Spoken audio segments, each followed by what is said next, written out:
Hello and welcome to today's lesson on function shifting. This is the third part of a series of 5 videos that talks about what numerical changes to a function will do to its graph, how it will move its graph. If I define some new function based on a function I already know the shape of, how can I tell what the graph is going to look like? In this part we talk about what happens to make a graph vertically stretch or shrink.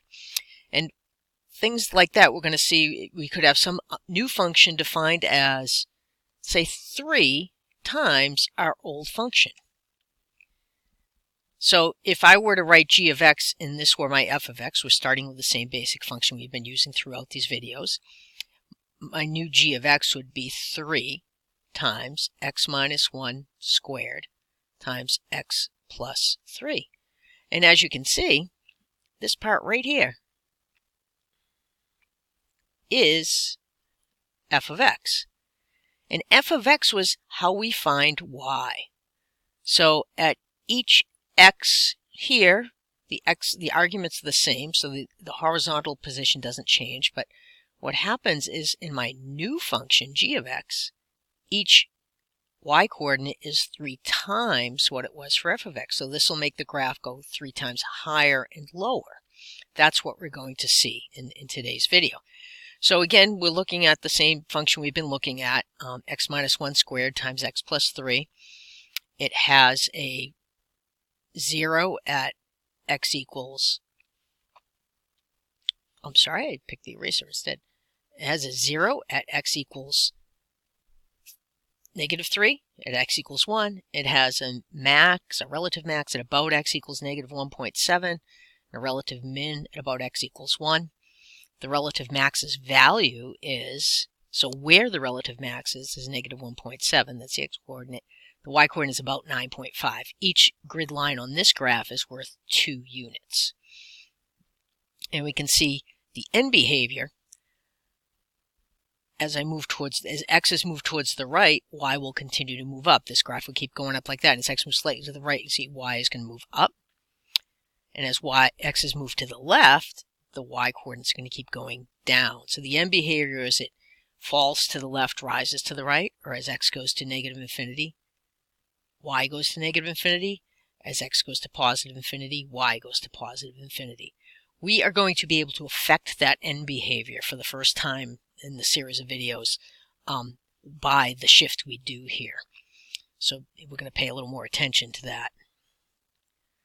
All right, so now I think I talked about g of x being 3 f of x, but the example I use as g of x is 2 times f of x. So the new y values, so for the same x, for any x, the new y is equal to 2 times the old y. The f of x is in our original, or 2 times the original y, you could say. Might be better than saying old, because original is clear. So the value f of x is the original y value at some x-coordinate. So at that same x-coordinate, our new function is going to have twice that y value. And you can see I have graphed in the blue dots our original function, x minus 1 squared times x plus 3. And in the black is our 2 times f of x. And if you look at the relative max here, it still occurs at about negative 1.7. Yet it's now at about 19. It's about twice what it was here. The zeros, where x is 0, this hasn't changed. The x-intercept is still negative 3, 0. Well, that's because when y is 0, 2 times 0 is still 0. But for the relative max, the original y was, I think I said it was 9.5.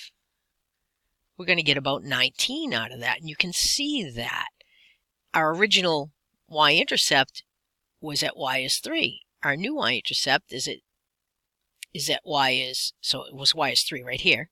4, 5, 6 is at y is 6. So the new y-intercept has doubled. But notice the x-intercepts don't change. This is called scaling the function. We are actually vertically stretching the function. Every y-coordinate becomes bigger by a factor of 2. So the shape is kind of the same, but you can almost think of you pulled the ends up in this direction, and as you go look in the negative direction, you do actually, when x is, we can't see enough to see, but these would also be twice as negative. This is going to start to separate down here. The dots will go further that way, and then the straight will go there. But for the positive direction, you can start to see that where it rises more quickly at this x-coordinate, the y is higher than it was for the original function. The end behavior is still the same. The left end is still pointing down, and the right end is still pointing up. If I were to make this a negative number in front of the function, if instead of 2x it were negative 2, that would turn around also. So you can change the end behavior and turn the function around by multiplying the function by a negative. So let's look at that next. Another new function, h of x. How do we find y for this function h? Well, some x, you take the y value you had at f of x and multiply it by a negative 2. So the numbers are going to become bigger in a sense. The values will become bigger. The absolute values will become bigger. But the negative takes every y value that was positive and now makes it a negative number. And every y value that started out negative in my original function is now positive. So again, it doesn't affect the zeros because negative 2 times 0 is still 0. But let's look at the y-intercept. The y-intercept was at y equals 3 for my original function. Now, the new function here in black, the y-intercept is at y equals negative 6. Negative 2 times 3 is negative 6. Remember, our new function is negative 2 times our old function. So this has the effect of reflecting over the x-axis and then stretching. So this would come down here and then get pulled or stretched. Sometimes it's easiest just to take some key coordinates, the intercepts, the maxes and mins, and multiply the y values by whatever the number in front. So we had negative 2f of x, multiply every y value of your original function times negative 2, and plot those points to get a rough idea of the sketch. Now look, these points here, the intercepts have not changed. That's because negative 2 times 0 is still 0. So at x equals 3, the y value was 0, and it still is 0 because negative 2 times 0 is 0. So when you put a number in front of an entire function, you are changing the y values. And you're not changing them just by adding or subtracting. Note they don't all move in the same direction, but you're changing them by multiplying by a number, by what we call scaling them up in this case. In this case, inverting them and scaling them up. So now the end behavior, the left end points up. Sorry, the left end points up towards positive infinity, that should be positive infinity. And the right end points down towards negative infinity on the new function. You can see it. There's the right end going to negative infinity. So let's look at one more function. Relative max point, negative 4, 0. Yeah. All right. Oh, my relative max point is not correct. My relative max point is still at 1, 0. That should not be a negative 4. That should still be a 1. So now let's look at another function. Now, k of x. So 0.5 is a number less than 1. So when you multiply something by a number between 0 and 1, a fraction, like 0.5, you're taking half of it. The value you get, k of x will be less than f of x. So every y coordinate you had gets multiplied by 0.5, which has the effect of reducing it or shrinking it. So if we're multiplying f of x by 0.5, here's our original function in the blue. Look, it's shorter. The relative max occurs at half of what it did before. The y-intercept is now at about 1.5 instead of 3. So every y-coordinate, including these over here, get reduced. You can see this blue coordinate here becomes a black coordinate in here. Every y-coordinate gets smaller. So if you want to shrink a graph vertically, you still multiply it by a number, but that number has to be less than 1. If you want to grow it, make the peaks higher and the valleys lower, you multiply it by a number bigger than 1. So that's a vertical shrink we tend to refer to any number multiplied by a function as a stretch, but sometimes the stretch means you're actually making it less, you're shrinking it. So you still have a min at 1, 0. Your relative max, the y-coordinate used to be about 9.5, I think we said. So it's about 4.75. So that was 9.5. 0.5 times 9.5 would give you the 4.75. The left end, we do not change the end behavior on this one. And the reason the end behavior did not change, the left end still points down and the right end up, is because this is a positive 0.5. If you multiply by a negative, you stretch or shrink and you flip over the x-axis, or what we call reflect over the x-axis. You change the sign on every number, every y-coordinate. Now, again, let's look at our new function defined as a graph, f of x. This is the same one we've been working with. Each grid line is worth 1 here. And I want to look at graphing 0.5 f of x. How would I do that? Well, I look at each y-coordinate, and the y-coordinate here is going to be a 3. And for this x value, instead of a 3, I need my y-coordinate to be 1.5. Notice I didn't just move it down by a half or move it down by 1.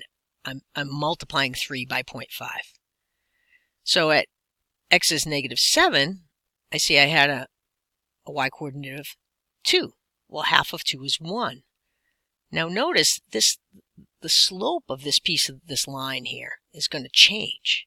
I'm changing the slope. Before, when I just shifted the whole function up or down, I didn't change the slopes of the lines. Everything was parallel. We lose that parallel. We lose the quality of the functions being parallel because we're changing the slope. So at x equals -6, now I'm doing 0.5 f of x. I had x is 1, y is 1, sorry, so y is a half. At -5, y is 0, half of 0 is still 0. So this will be a big closed circle, by the way. That's the end. I'm just putting dots here so I can see them. Half of -1 is -1/2. When you multiply a negative number times a positive, you get a negative number. So any coordinate that was negative is going to remain negative. It will just be closer to the x-axis. If I go down here to 2, I get a -1. If I go down here to 3, I get -1.5. 1, I get -1/2. Here I'll get that. I'm just trying to make this easier to draw. And again, when y is 0, multiplying 0 by a number doesn't change it. It's still 0. But you can see the graph just isn't going to be as steep. Now, I get that. And I still connect the dots. That's what I'm doing. So I still do get lines where I had lines. And I get horizontal lines where I had horizontal lines. But it's a little shallower because I'm multiplying by a 0.5. So this would be a vertical shrinking because I'm multiplying by 0.5. So let's look at another example. I take that same function f of x, and this time I make my new function by multiplying by a -3. Okay. Two things are going to happen. I'm going to stretch the graph because of the 3, but I'm also going to take any number y value that was negative and make it positive. Any positive will become negative. This might be easiest seen by doing this point by point. Let's look at this point. Here the y value of the original function is a 3. If I do -3 times the y of the original function, 3, I get a -9. So at this value of x, which is -8, I plot a -9. 5, 6, 7, 8, 9. Right there. And that'll be a big round circle because that's the end of my function and it's a closed circle in the function. So here I have a -2, I have a +2 for a y value. +2 times a -3 gives me a -6. I'm speaking faster than I'm thinking, I guess. So I get this as a point in the graph. Let's look at my 0. Negative number times 0 is still 0. 0 is signless. It is neutral. It is not neither negative nor positive. But at x is -4, I have a -1 in my original function, and -1 times a -3. So I had the -3. My function is -3 f of x, so -3 times the -1 that I'm looking at right here. That gives me a +3. When you multiply two negatives together, you get a positive. So this -1 becomes a +3. This -3 becomes a +9 because negative 3 times negative 3 will be positive 9. I'm going to keep that in the right place there. 6, 7, 8, 9. Yep, there we go, right there. This negative 1 again becomes a negative 3. The 0 is still a 0. 0 times negative 3 is still 0. Where y, now I'm looking at the y coordinates, remember, where y is 2, y is going to become negative 6. Because negative 3 times a positive 2 is negative 6. So those are both going to be there. So I draw my function in like this. It's a little tricky because I'm not too good with this pen yet. There we go. So you can see the function kind of does have a different shape. There are some characteristics you can see that are the same. It has, you know, it still has a point and a flat part and things like that, but it's much steeper than the original graph.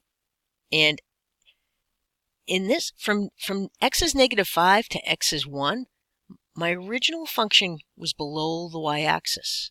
The function values were negative. Now in the green function, the new function, that was negative 3 times the old function, that's where the function values are positive. And in my original function, the function values were positive to the right of 1, and now they are negative. They switch sign. So that's almost a two-step. Some of you will think of that as a two-step process. You're flipping and shrinking, but really if you just multiply the y-coordinates by the negative 3, that's out in front of your function that's making, here it is. If you multiply the y-coordinates by negative 3, so the new y equal negative 3 times the old y's, or the original y's, I should say. I keep using the word old. I really should use original. That's how you get your new graph. You keep the x-coordinates the same, but for each point, you take the original y-coordinate, multiply by negative 3, use the original x-coordinate with the new y-coordinate, and you get these points. So multiplying the entire function, notice that this negative 3 is out in front of the name of the function. That this is very different than if I did this. If I put the negative 3 in here, I'm now changing x's, which means I'm dealing with a horizontal positioning thing. In this case, a stretch or a shrink. But it's not going to affect the vertical y-coordinates. Here, this is the new y's are negative 3 times the old y's. Here, you're stretching or shrinking horizontally. Here, you're changing the vertical component, which is y. Here, you're changing the horizontal component, which is x. So that'll give you a horizontal effect, which we'll look at in the next video. Okay, so here, this is summarized. So if I find a new function by multiplying an old function by a number, if that number is between 0 and 1, it's positive, it shrinks the graph vertically.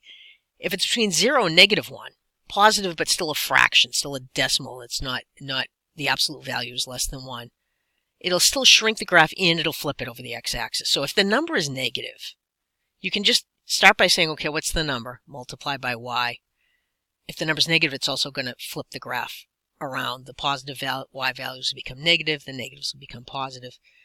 If k is greater than 1, like you multiplied by 5 or something, the graph stretches vertically. Each y-coordinate changes by that factor. And if k is less than negative 1, it stretches vertically and it reflects over the x-axis. There are 2 problems for you to try on the next page.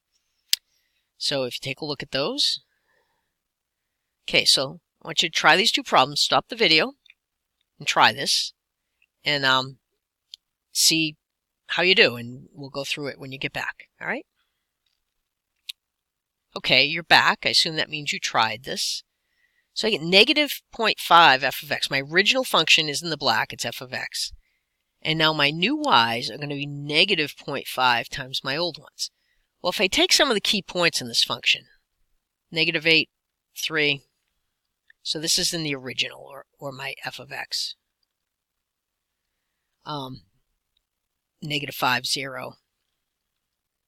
I'm reading points off my original function now. Negative 2, negative 3. 0, negative 1. 1, 0. 3, 2. And 5, 2. I look at these. The X coordinates are not going to be affected by what I'm doing because everything is done outside of that X variable. I'm going to keep this X coordinate. So this is my G of X. For the X coordinate -8, I multiply 3 by -0.5 and I get -1.5. 3 was positive, it becomes negative, half of 3 is 1.5. I get -5, 0 times -0.5 is still 0. So I have a -8, 1.5, -5, 0. Oh, I did positive 1.5. So let's change that and that. And -1.5 would be right there at -8. -5, 0 would be there. Now you can see where my line used to go down, it's going to go up. My original point was -2, -3. It's now going to be -2, positive 1.5, because 3 times -0.5 is positive 1.5. So I'm going to be right there. My 0, when I get over there, oh, I'm not there. Let me do, so 0, -1 will be 0, positive 1/2. 1, 0 will still be 1, 0, because 0 times -1/2 is still 0. And then if I look at 3, 2, my X is 3, 2 times -0.5 is -1. And the same thing for the point at 5, I have 5, -1. So I get 3, -1. I was above the X-axis, now I'm below. That's because of the negative sign. I was 2 above the X-axis, now I'm only 1 below. That's because of the 0.5. And then I connect my lines, and there I am. All right, so that is -0.5 f of x. And then the next problem, if you haven't tried it, stop the video and do it now, is h of x is 3 f of x. I'm simply going to multiply each y coordinate. So the y here is 3, so this becomes a 9. This 5, at -5 I have a 0, so I keep the 0. I'm going to do one of these in between. 2 becomes a 6. 1 becomes a 3. I'm just doing this to make it easier to draw. If you had a ruler, you would only really need a couple of points here. You would really only need this one and this one to move. So at -3, I'm multiplying this by a 3. I go down to -9. And at 0, I had a 1, -1, so I go to -3, 0, and then 6 and 6 here. I'm multiplying each y by 3. So where the graph was above the axis, it's x-axis, to this right end here, right to the right of 1. It still is above the x-axis.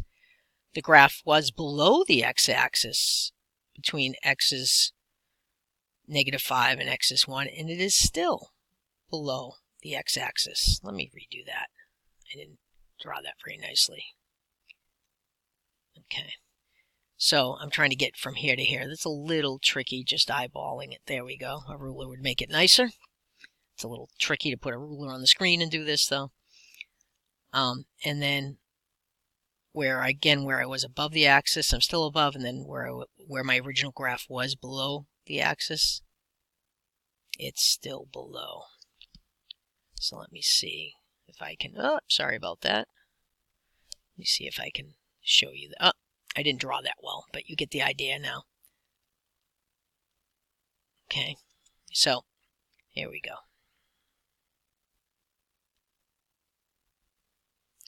There.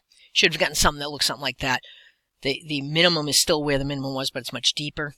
This is a vertical stretch. And notice the positive values stretch in the positive direction. The negative values become more negative. All right, that's, I believe, all I have for you for this edition of your video lessons. And please come back and take a look at lesson 4 on horizontal shifts. Thank you.